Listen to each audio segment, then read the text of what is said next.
I never imagined that the cruelest words of my life would come from the person I love most in the world, my own daughter. "I'll be right back," she said with a hurried smile, as she walked away from the dessert table. But she never came back. I was left alone, embarrassed, and deeply hurt, on what should have been one of the happiest days of my life.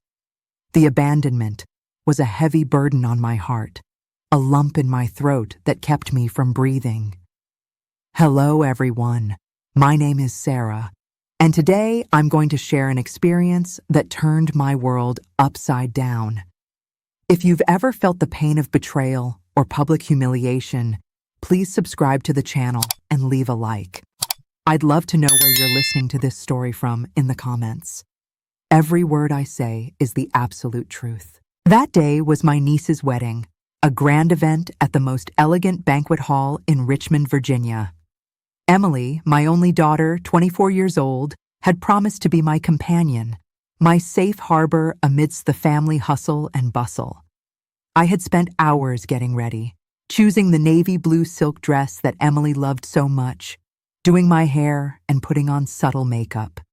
I wanted to look impeccable, not just for myself, but so she would be proud of her mother.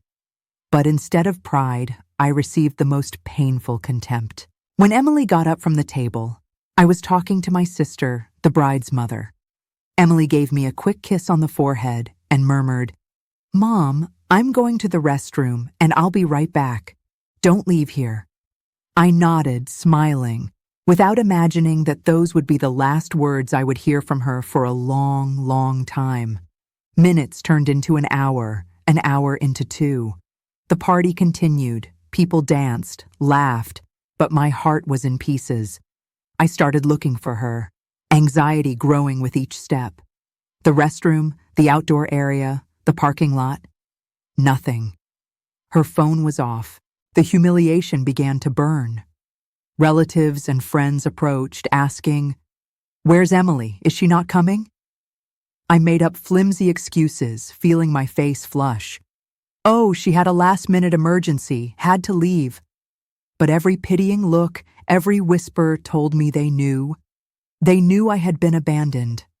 At that moment, the pain of shame mixed with a cold anger. I knew a secret Emily kept tightly guarded, and if revealed, it would change everything. My sadness turned into a difficult and necessary decision. My life had always revolved around Emily.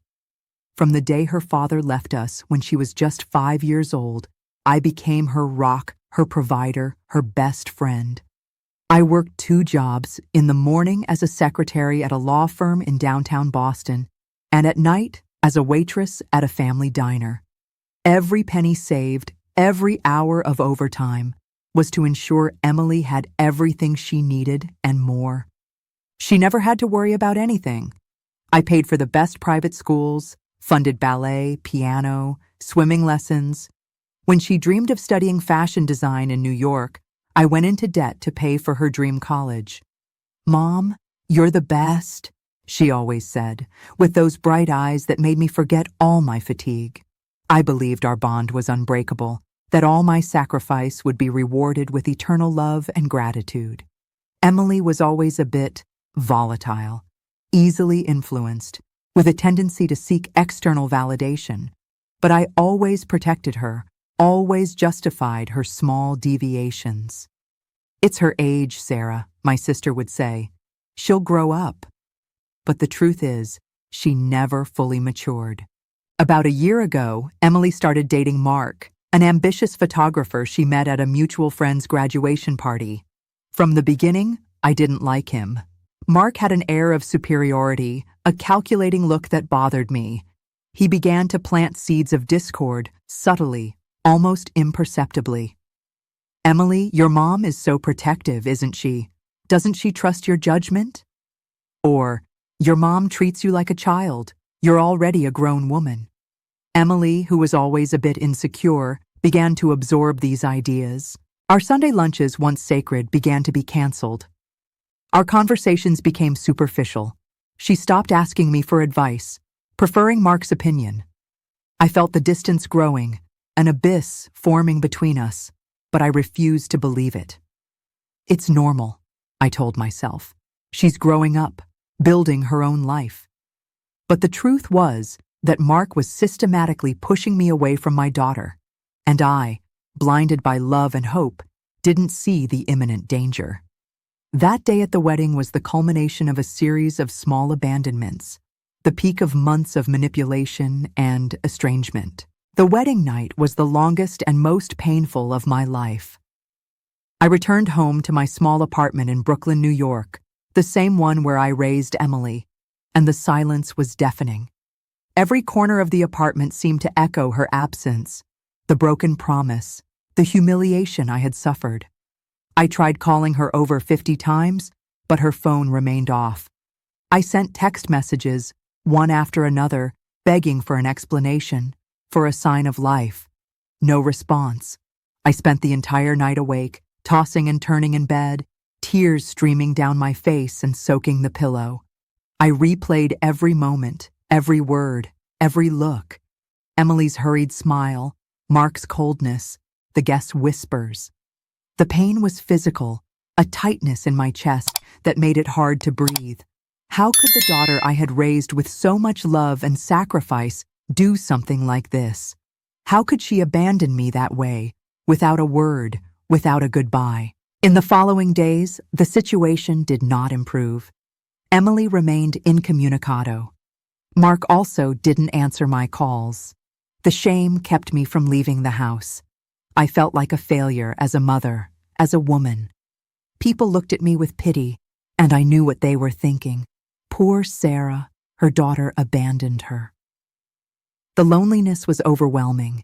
It was then that anger began to mix with the pain, a cold, calculating anger that gave me a frightening clarity. I had kept a secret for years, a secret that Ricardo, Emily's father, had asked me never to reveal. But Ricardo was no longer here to tell me what to do. And Emily had crossed a line. She had publicly humiliated me, discarded me as if I were a nuisance. That secret, which I had protected for so long out of love and loyalty, now became a weapon for justice. I got out of bed, feeling a determination I hadn't felt in years. I picked up my phone and dialed Detective Miller's number, an old acquaintance from my time as a secretary at the law firm. My hands trembled, but my voice was firm. Detective Miller, I need your help. I have information about an old case that might interest you. It's about Emily Santos. The decision was made. I would no longer be the humiliated mother. I would be the mother seeking justice. Detective Miller, a middle-aged woman with sharp eyes and a firm demeanor, received me in her office at the Brooklyn police station. She had known me for years, since I worked for Dr. Peterson, a renowned criminal lawyer. Her expression was one of curiosity, mixed with a hint of concern. "Sarah, what brings you here? And what's this about Emily Santos?" I took a deep breath, feeling the weight of the words I was about to utter. "Detective, what I'm about to tell you is something I've kept for over 20 years. It's about Emily, but it's also about her father, Ricardo." I told her about the wedding, the humiliation, the "I'll be right back" message that never materialized. I saw her expression harden. "Abandonment at a family event is painful, Sarah, but it's not a crime." "I know," I replied, my voice choked. "But there's more, much more. Emily is not who you think she is, and her father, Ricardo, was not her biological father." Detective Miller raised an eyebrow, clearly surprised. "Go on," she said, picking up a pen and a notepad. I began to narrate the story Ricardo had told me on his deathbed, a secret he had kept for years to protect our family. I told her about the brief relationship I had with a man named David Miller, no relation to the detective, before meeting Ricardo, a summer romance in Cape Cod, Massachusetts, when I was 19. David was an artist, a free spirit, who disappeared as quickly as he appeared. I never looked for him, and he never knew about the pregnancy.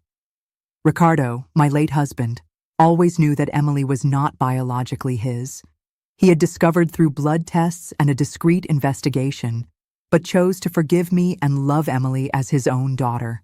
He made me promise never to reveal the truth, so as not to disturb Emily's life and to protect his memory. He was a good man, detective, I said, tears streaming down my face. He loved Emily unconditionally, even knowing she wasn't his blood. Detective Miller listened in silence, her expression growing more serious with each word. "And why are you telling me this now, Sarah? After so many years?" "Because Emily abandoned me, detective. She publicly humiliated me. She discarded me. And I found out she's involved in something much more serious than simple abandonment. She's with Mark, and he's not who he seems to be." I handed her a folder with documents Ricardo had kept. Copies of blood tests, notes about David Miller, even an old photo of him. "Ricardo had a premonition, detective. He always said that if anything happened to Emily, I should seek the truth." Detective Miller flipped through the papers, her eyes fixed on the information. "Sarah, this is a bombshell. If what you're saying is true, Emily's life could be in danger, and yours too." In the days that followed, Detective Miller began a discreet investigation. I felt a mix of guilt and relief. Guilt for breaking my promise to Ricardo, but relief for finally sharing the burden I carried. The detective asked me to stay in touch, but not to contact Emily or Mark. "Let us do our job, Sarah. Any false move could jeopardize everything." While the police investigated, I began to relive the past few months, trying to piece together the puzzle. Mark's manipulation, Emily's distance, the flimsy excuses. It all started to make sense. Mark wasn't just an ambitious photographer, he was a predator, a manipulator who had infiltrated my daughter's life. I remembered a conversation I had with Detective Miller about the profile of criminals who prey on vulnerable people. They isolate the victim from their family, undermine their self-esteem, create emotional and financial dependence. Then, they use that dependence for their own ends. Her words echoed in my mind. Mark had done exactly that to Emily. He had convinced her that I was controlling, that I didn't trust her, that I suffocated her. He had isolated her from her friends, from her old hobbies. Emily, who was once vibrant and full of life, had become a shadow of herself, always nervous, always looking over her shoulder. Detective Miller called me a week later. "Sarah, we have some information. Mark has an extensive criminal record, small cons, frauds, and an identity theft case in Miami, Florida a few years ago. He's a professional con artist." My heart froze. "And Emily? Is she involved?" "We're not sure yet," the detective replied. "But he's using her. He convinced her to open bank accounts in her name, to take out loans. He's using her identity to launder money." The detective's voice was grim. "Sarah, Emily is in serious trouble. She's a victim, but she could also be an accomplice if she doesn't cooperate." The anger I felt towards Emily began to turn into concern. My daughter, the girl I had protected her entire life, was being used by a criminal. And the secret Ricardo had asked me to keep, the secret about Emily's true paternity, now became crucial. If Emily was not Ricardo's biological daughter, she would not be entitled to the substantial inheritance he had left her. And Mark, the con artist, probably knew that. He was using Emily to access money that wasn't hers. The web of lies was much more complex than I had imagined. Detective Miller and her team set up an operation. They needed concrete evidence to arrest Mark and, more importantly, to protect Emily. The plan was simple. I was to try to contact Emily, pretending to be remorseful and willing to help financially. The idea was to lure Mark into a trap where he would reveal his plans and Emily would be confronted with the truth. I was terrified. The thought of approaching Emily again, knowing everything that was happening, was excruciating. But the detective convinced me. "Sarah, this is the only way to save her. She needs to see Mark's true face." With my phone monitored by the police, I sent a message to Emily. "Daughter, I'm sorry for what happened. I was wrong. I miss you. Please call me. I need to talk to you." The reply came hours later, not from Emily, but from Mark. "Your daughter is busy, Sarah, but she told me you want to help. What kind of help do you have in mind?" Mark's voice was cold and calculating. He had intercepted the message. Detective Miller instructed me to play along. "Tell him you're willing to pay Emily's debts, but you need to talk to her in person." Mark agreed to a meeting, but with his own conditions. It would be at a busy cafe in downtown Manhattan, New York, and I had to go alone. The police would be monitoring everything from a distance. I was nervous, but determined. This was my chance to save my daughter. On the day of the meeting, the cafe was packed. Mark arrived, accompanied by Emily. She was pale, with deep dark circles under her eyes, and avoided my gaze. Mark, on the other hand, was confident, almost arrogant. "Sarah, glad you came. Emily told me you're willing to help us. Is that true?" "Yes, Mark," I said, trying to keep my voice steady. "I'm willing to help Emily, but I need to talk to her alone, and I need to know what's going on." Mark laughed. "There's nothing to know, Sarah. Emily and I are building our lives, and you, as always, are trying to control everything." It was then that Detective Miller, disguised as a waitress, approached our table. She dropped a small recorder disguised as a pen on the table, right next to Mark. "Sorry, sir. I dropped my pen." Mark didn't even notice. "Mark," I said, looking directly at him, "I know about your debts. I know about your criminal record, and I know you're using Emily to launder money." Mark's expression changed. The smile disappeared, replaced by a look of anger and panic. "What are you talking about, old woman?" "I'm talking about the fact that Emily is not Ricardo's daughter," I continued, my voice rising, "and that you're using her to access an inheritance that isn't hers. You're a con artist, Mark, and I have proof." Emily's expression, which had been apathetic until then, turned to shock. "Mom, what are you talking about?" Mark tried to get up, but Detective Miller and other agents who were disguised in the cafe acted quickly. They restrained him and arrested him. Emily was in shock, looking at me, at Mark, at the police officers. "Mom, what's happening?" "Emily," I said, taking her hands, "your father, Ricardo, was not your biological father. Your biological father is David Miller, and Mark was using that information to manipulate you, to make you commit crimes. He used you, daughter. He used you to access money that isn't yours." Emily broke down in tears, the truth finally hitting her. The trap had worked. Mark was arrested, and Emily, though devastated, was finally free from his influence. The cafe turned into chaos. As Mark was handcuffed and led away, Emily collapsed in the chair, her eyes wide, her face pale. "Mom, what did you say? Ricardo isn't—" Detective Miller, now undisguised, approached. "Emily, we need to take you to the station. You're a victim, but we also need your statement." Emily was in shock. She looked at me, then at the police officers, as if her whole world had been turned upside down in a matter of seconds. At the police station, in a private room, Detective Miller explained everything in detail.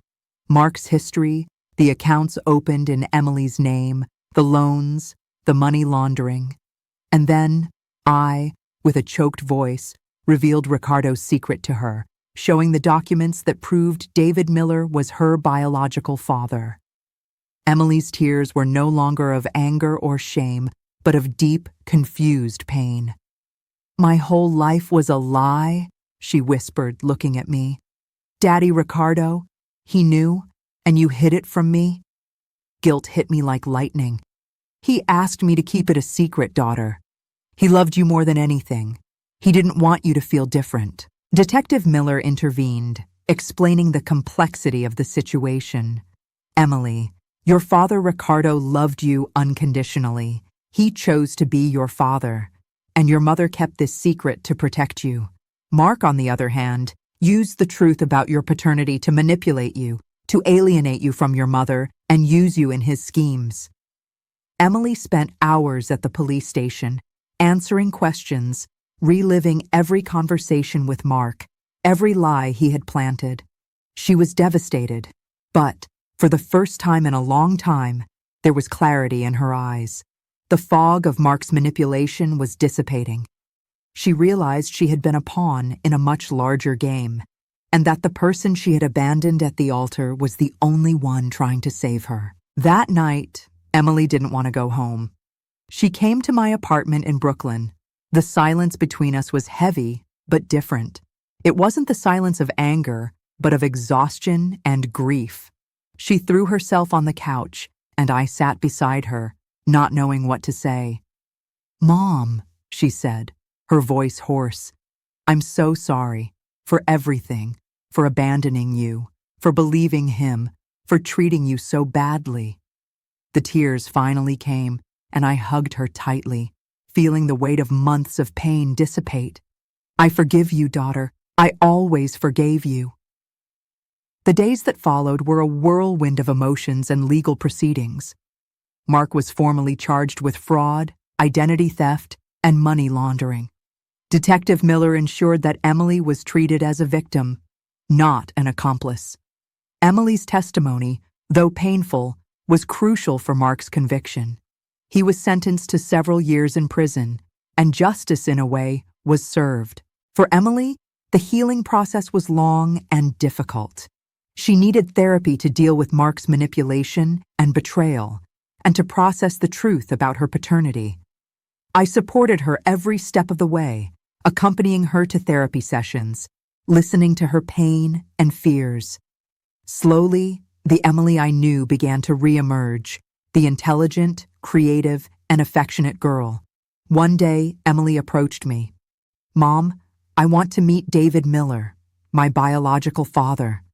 My heart raced. I had hesitated to contact him, not knowing how he would react to an adult daughter he never knew existed. But Emily was ready. With Detective Miller's help, we located him. David Miller was a renowned artist, living in an art gallery in Santa Fe, New Mexico. He was a kind man, with Emily's same green eyes. The first meeting was emotional. David was in shock, but also incredibly happy. He had no other children and always regretted not having a family. Emily and he connected immediately, sharing stories, laughter, and even the same passion for art. David didn't try to replace Ricardo. He honored the memory of the man who raised his daughter with so much love. He became a present father figure, a friend, a mentor. Emily decided to restart her life. She sold the apartment Mark had convinced her to buy, paid off her debts, and moved into a small studio in Greenwich Village, New York, to focus on her fashion design career. She started working at a small boutique, far from the glamour and pressure Mark had imposed on her. She was building her own life, on her own terms, and for the first time, she was truly happy. Our mother-daughter relationship strengthened like never before. The pain of humiliation and betrayal had united us in a way I never thought possible. Today, looking back, I realize that that day at the wedding, the day Emily said, "I'll be right back," and never returned, was the most painful and, paradoxically, the most transformative turning point in my life. The public humiliation, the pain of abandonment, the cold anger that drove me to reveal the secret, all of it led me on a journey of self-discovery and reconnection with my daughter. Emily is a new woman. She has learned the value of honesty, resilience, and above all, unconditional love. She is no longer the spoiled and impressionable girl Mark manipulated. She is a strong, independent woman who knows who she is and what she wants. Our relationship is built on a mutual trust and respect that we never had before. We talk openly about everything, without secrets, without fears. David Miller has become part of our extended family. He and Emily have a beautiful relationship, built on truth and affection. He is a wonderful grandfather to my grandchildren, my youngest son Lucas's children, who has always been my safe harbor. Yes, life is full of surprises, and some of the best come disguised as pain. The most important lesson I learned is that a mother's love is an unshakable force. It can be tested, it can be hurt, but it never breaks. I didn't reveal Emily's secret out of revenge, but out of love, to save her from a fate she didn't deserve. And in doing so, I not only saved her, but I also saved myself. If you are going through a difficult time, if you feel betrayed or abandoned, remember, the truth always finds a way, and love, true love, always prevails. Sometimes, we need to lose everything to find what truly matters. And for me, what matters is having my daughter back, stronger and truer than ever.